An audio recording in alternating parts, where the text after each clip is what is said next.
midst of a huge transformation where peers, communities, and workplaces are all really melding into one. Welcome to Reimagining Company Culture. My name is Christina Giordano. My pronouns are she, her, and hers. And I'm the Partnerships and Community Manager here at AllVoices. Today, I'm very excited to welcome our next guest on the interview series, Mai Ton. She is the Chief People Officer at Kickstarter. Mai, thank you so much for being on the show. If you could share a little bit about yourself, including your pronouns, and when you were younger, if you remember how you answered the question, what do you want to be when you grow up? Oh my gosh. Thank you for having me, Christina. It's nice to formally meet you in person on screen. My name is Mai Ton, and I will tell you that I'm an author. I'm a mother of a 13-year-old daughter, and I happen to have the role of Chief People Officer at Kickstarter. So I remember when I was young, I actually wanted to be a newscaster. Like I would look at the people who were very, very poised and polished, and they knew every word and they never stumbled on their words. And that is what I remember. I said, I want to be on TV. I want to be a newscaster one day. And I don't know if that came true, but I happened to fall into the people space. And I feel like a lot of my job is around communications. So somewhere in there is the little girl that wanted to be on TV broadcasting news.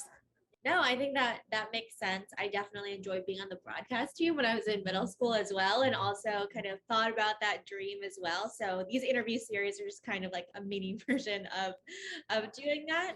Oh, I'm glad you're doing what you love. That's wonderful.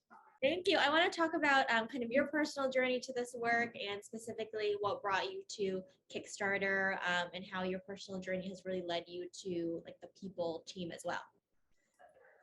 I've been lucky enough, Christina, to be the VP of HR for, I don't know, 8 different technology companies. Wow. So I know I've done a lot of behind the scenes work. I call it underwater work, where sometimes you don't realize how you have a smooth operating system. You just know that it works. That's been my life's work. And so I joined Kickstarter actually after I burnt myself out. I burnt myself out from doing all of this underwater work, and I needed a chance to reset. And Kickstarter happened to be one of those fabulous companies that challenges the status quo. It's sort of like, why is everybody working crazy hours? Why is everybody feeling like this is normal? How can you be somebody in addition to who you are at work? Which is, our current thesis, which is we want you to have a work life that allows you to pursue a company and fulfill the mission of the company while having well-rounded and inspiring teammates in an environment which allows you to do more than what you do at work. So it's partly why I try to introduce myself as an author as well as a mother, and I just happen to have a full-time job. Like I'm more than just what I do at work, and I really think that is the start of the future and how we should see ourselves.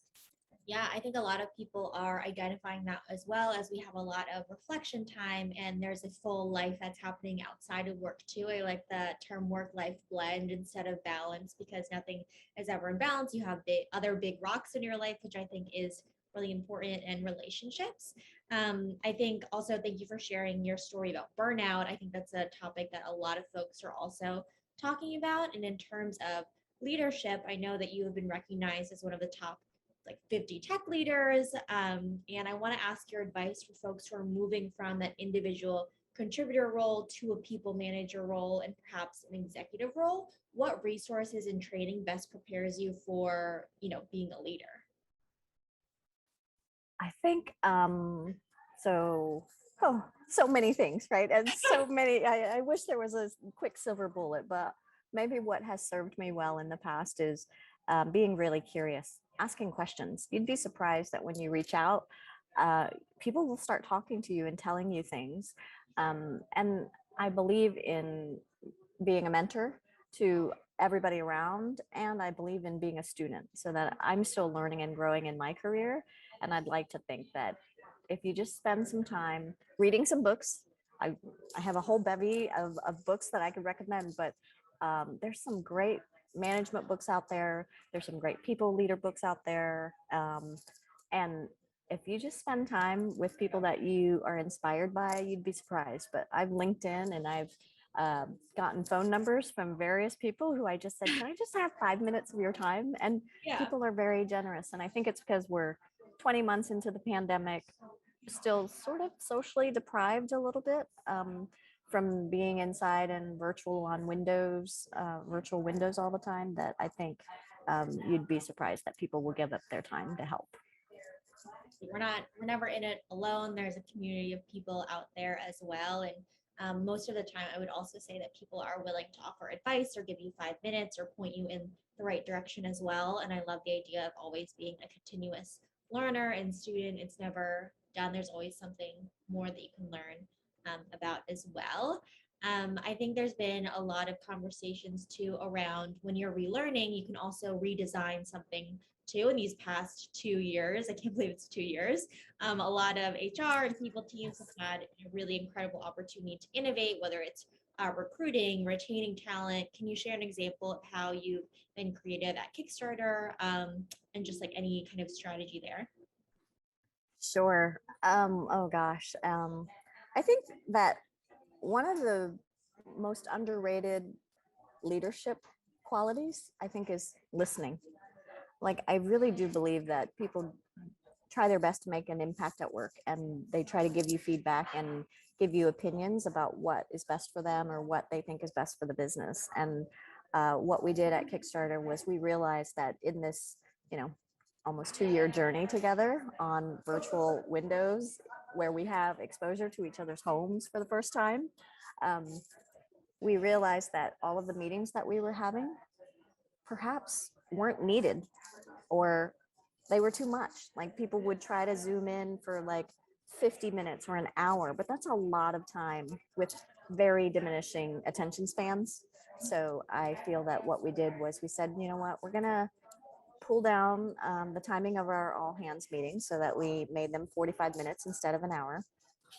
And we followed a very strict and simple cadence of like, here's the, you know, new hires, anniversaries, celebrations, business updates, people updates, and then a word from our CEO.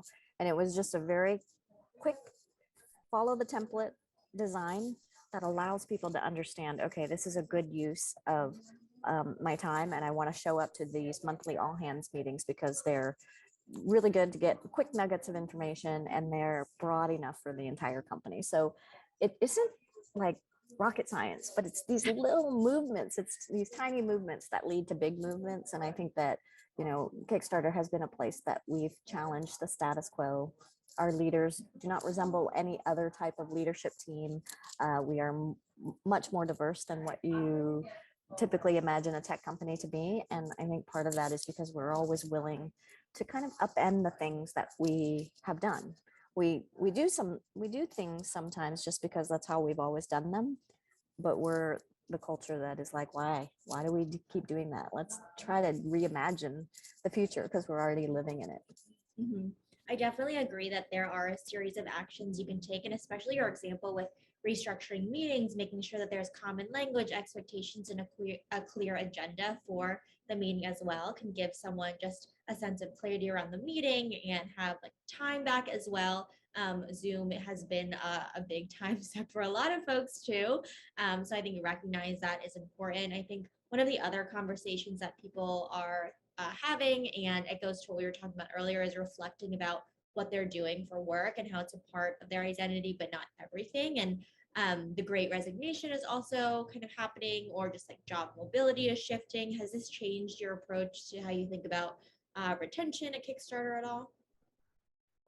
Oh, for sure. There are so many forces happening externally, Yeah. you know, and the world has not, I don't think it will ever go back to normal. And so we have to get used to trying to reinvent things and not going back to the way things were, because I just don't think that's the way forward. I think that in general, the great resignation, I'm seeing it a lot in the hiring cycle, surprisingly, which is some candidates who start with us, they start the interview process, and then midway through, they're like, I had an epiphany and I actually don't want to do this anymore. I want to go to cooking school. I've always wanted to like be a chef. So I think that's where we're seeing it, is when you're forced to articulate what your own personal goals are.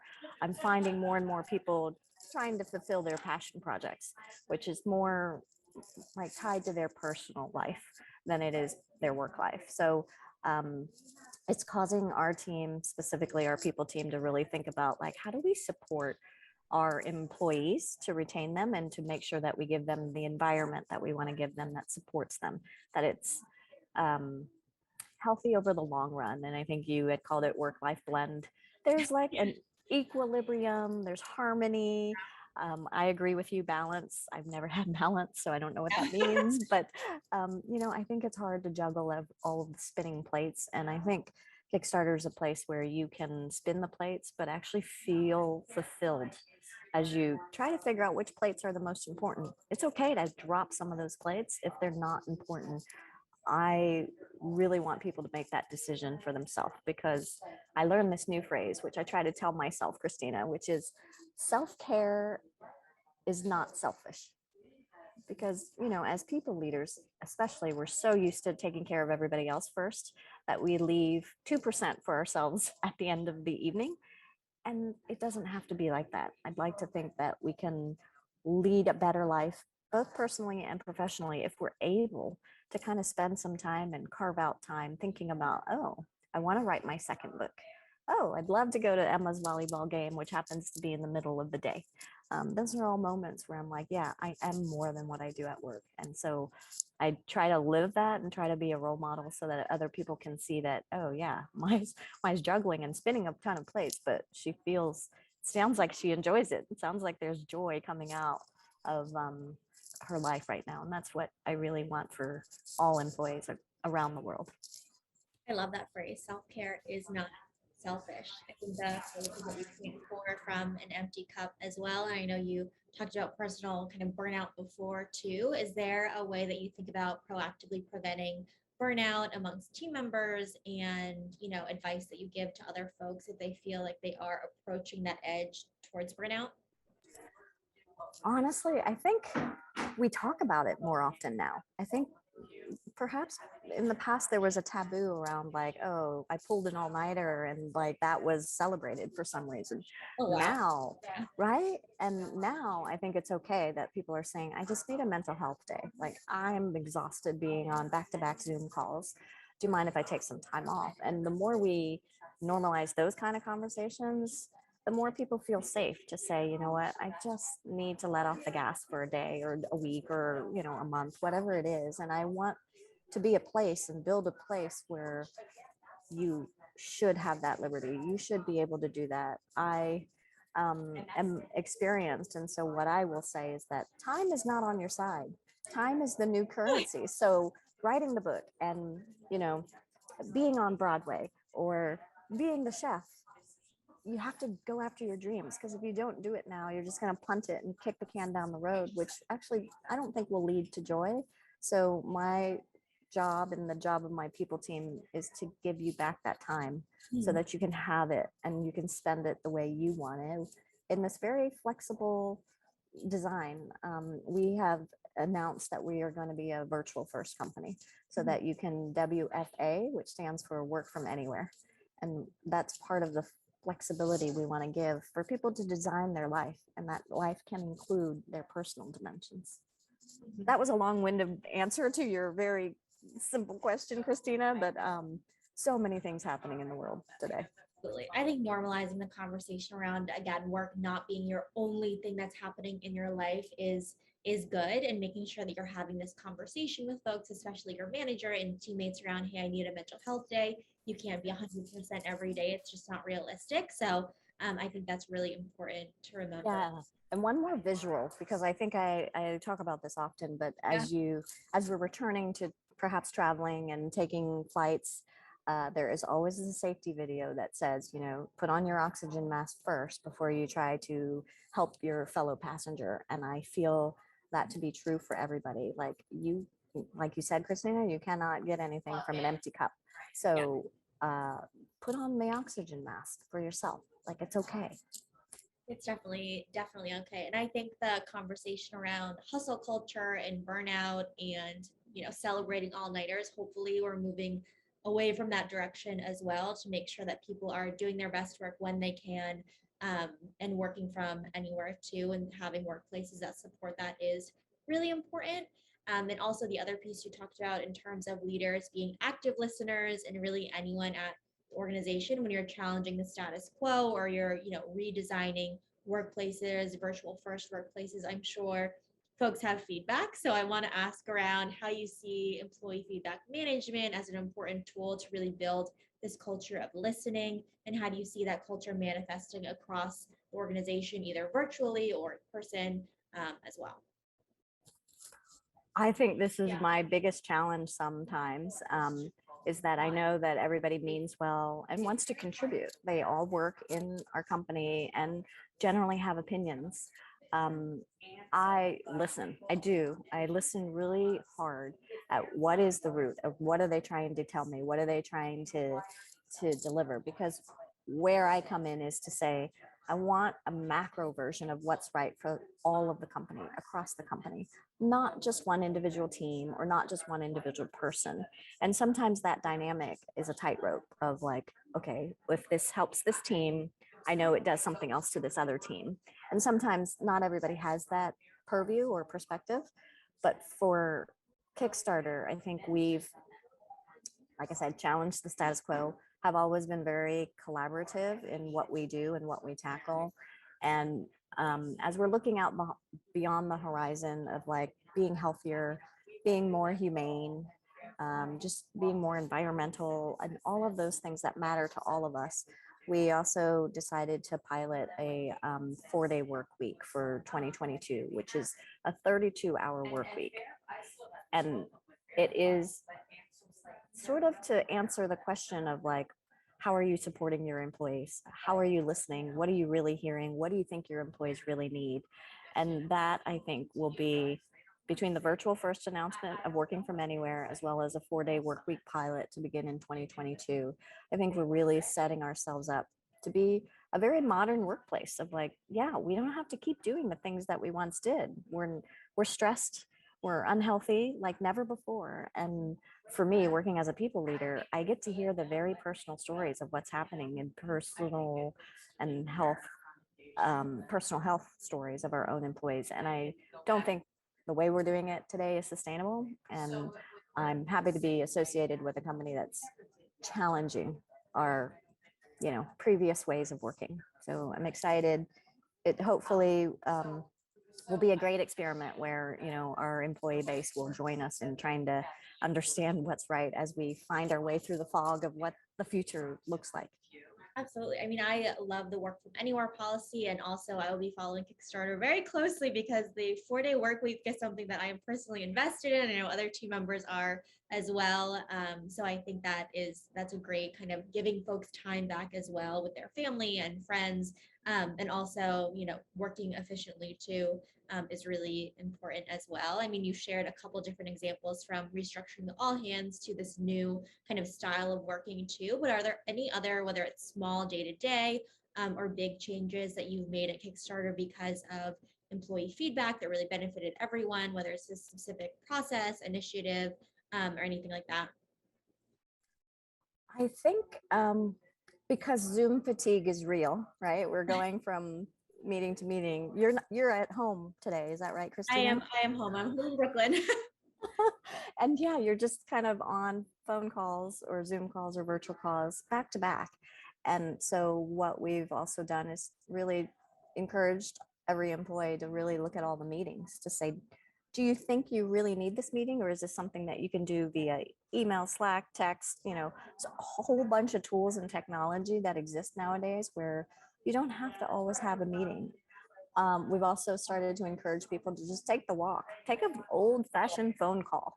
You don't always have to be on camera. It's okay to turn off your cameras. Like, these are small things that I think help people feel like, good, I'm not forced into showing up and smiling when I'm not ready to show my face on camera. I can think about like, oh, maybe you're right. Maybe we should try this as a async practice in Slack or in email instead of hopping on the phone together, which was the default before when we were in the office. It's sort of like, let me grab you real quick, Christina. I have, do you have 5 minutes of time? We can chat. It's different now. It's sort of like have some time back for headspace, because otherwise going back to back is no fun. And I still remember, and I still remember, like I was holding my bathroom breaks, and I was like, there's no time between this meeting and the next one. And so we started doing this thing where you end your meetings at 55 after the hour or 35 after the half hour, right, to give ourselves a little bit of 5 minutes of buffer time. And so these small movements create the ripple effect. And I think that hopefully it'll still challenge the way we do things, knowing that sometimes it's we're own worst enemies. It's normalizing new healthy practices as well, and testing things out and making sure that you're checking in with yourself too and setting those healthy boundaries. One of the things that I also kind of miss about going back into the office, but you can totally replicate, is like walking and talking with someone, and you can take that time and like give someone a heads up to say, hey, would you mind if we move this to like a walk call? I also encourage you to take this call as we walk as well, if you are not back to back too. So Zoom fatigue is a real thing, and there are ways to combat that. And just ask yourself if you do need that meeting, or if it can be done in another way. I know I've been asking specific questions around Kickstarter and your personal journey, but I would love to ask, just based on your experience, that I think you mentioned before, Kickstarter 8 tech companies in an HR role. Are there any common mistakes you see companies making out in the world with their people strategy that's maybe a like cautionary tale, or just something that you wish you weren't seeing? So many things, Christina. And I think all of the companies where I've worked, they were all a little different. And Yeah. so it's hard to find the pattern. But I do think that one of the biggest lessons for me, especially as a people leader who has seen a lot, is that communications become key to how you convey information, how you give context to everybody, and sort of how you deliver information so it lands correctly. I still have a hard time fumbling, and I fumble my words sometimes. Um, and most of the time, it's because I'm trying to really understand and read the room, but also trying to deliver content and information in very quick, digestible spurts. That speaking style and that communication style doesn't always work for everybody. Some people are visual, some people need to hear it often, some people need to read it in a Slack or an email. And I'm learning that being able to adjust your communication style to knowing your audience is where a lot of folks are not paying attention.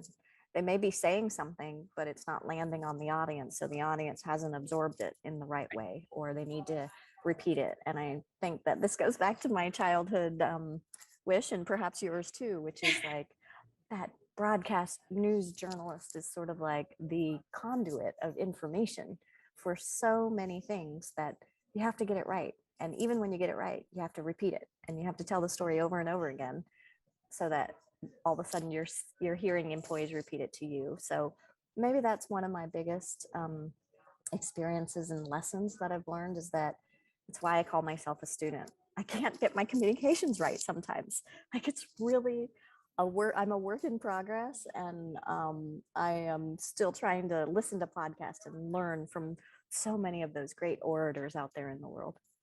Absolutely. I think effective communication is really hard because, folks are different. Some people might be visual learners, some people might be just like more written folks, or just, similar to our learning styles too. So I think that definitely makes sense. Is there I guess the opposite of asking the previous question, is a must have that leaders need to incorporate in their strategy to be successful in the future? I know we talked about active listening and making sure that you're, having effective communication, but wanted to ask as well if there's anything that you think leaders of the future need to have to be successful. Um, I think of a Swiss Army knife, Christina, where there are certain people that can solve different issues and concerns and problems and wield whatever tool they need to in order to be effective. And I think that sometimes knowing which tool to use or how to use it in that moment is crucial for, I think, the future. And honestly, I think we have a chance to really become different leaders for the future.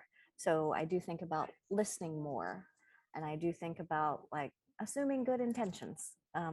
Because I think in the stress and the craze and the pace of some of the companies where I've worked, sometimes you're exhausting each other by fighting internally, when I am always like, use that energy to fight the competition. Like, don't do that to each other. You're all on the same team. So recognizing how you play a role in that, and how we all play a role in thriving together at work, is a big kind of aha moment for me. I used to be the coxswain to the rowing team in college.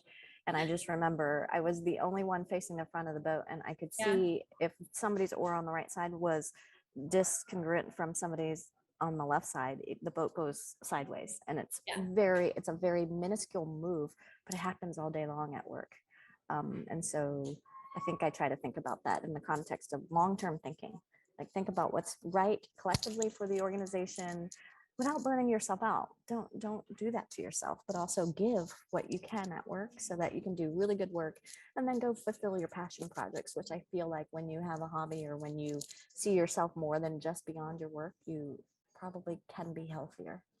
Absolutely. And that goes to the well-rounded kind of point that you mentioned at the top of our conversation too, fulfilling those passions, having areas of work that you're happy doing. And also the theme of, we are all on the same team, no matter your department or your role, we're all working towards the same mission, and really want the company to succeed on a whole. I do want to ask, because you are an author, about the book, Come Into My Office, Stories from an HR Leader in Silicon Valley. If you were to write another book right now in this moment in time, what would it be about and why? Oh gosh.